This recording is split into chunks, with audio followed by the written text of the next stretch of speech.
Some people say Cthulhu can't exist, but NOAA, the official U.S. agency that monitors the oceans, has recorded powerful sounds coming from the deep that no one can explain. These aren't just random noises. They are louder than any whale, deeper than any submarine, and they're still unexplained. They're real, and you can hear them on NOAA's official website. People around the world have also claimed to hear these eerie underwater roars, deep rumbles, even what sounds like distant breathing. Some caught the sounds on camera. Entire YouTube channels are now dedicated to these strange noises from the ocean. Some scientists say it's ice shifting. Others believe something ancient is waking up. In 1925, a young sculptor in New York started having bizarre, terrifying dreams. He saw a creature, giant, with leathery wings, tentacles for a face, and a body that was part man, part octopus, part dragon.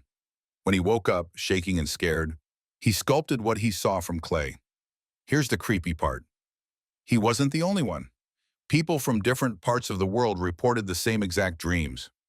Nightmares of a drowned city rising from the sea and a massive creature calling out to them in a language no human could understand. A professor named George Angel began collecting these dream reports. He tracked down that sculpture and started digging. What he found was disturbing. Secret cults spread across the globe, all worshiping the same being. They called it Cthulhu. According to these cults, Cthulhu came from the stars before humans even existed. He ruled the earth alongside other ancient beings called the Great Old Ones. But when the stars changed, Cthulhu sank into the sea, into a sunken city called R'lyeh, where he now sleeps, waiting to rise again. And then, it gets even stranger. Decades later, NOAA captured those mysterious ocean sounds, like the bloop, so loud they were heard thousands of miles apart. And still, no one knows what made them. Could it be just natural icebergs or underwater earthquakes? Or is something massive alive down there? Around the same time as those early dream reports, a Norwegian sailor named Gustav Johansen wrote about a terrifying sea journey. His ship got caught in a storm and ended up near a strange island made of weird green stone. The crew explored what looked like ruins of an ancient city. Then they opened a massive door, and that's when Cthulhu appeared. He was monstrous. Just seeing him drove men insane. One died instantly, the rest tried to flee. In a last act of desperation, Johansen rammed the ship into Cthulhu. The creature's body tore apart, like jelly, but then it reformed itself, alive. Johansen barely escaped. The island sank again. He never spoke of it publicly. Only a private diary told the tale, discovered after his death. This entire account comes from a 1928 story by H.P. Lovecraft called The Call of Cthulhu. But Lovecraft didn't write it like fiction. He wrote it like a report, full of real-sounding names, dates, documents, and clues.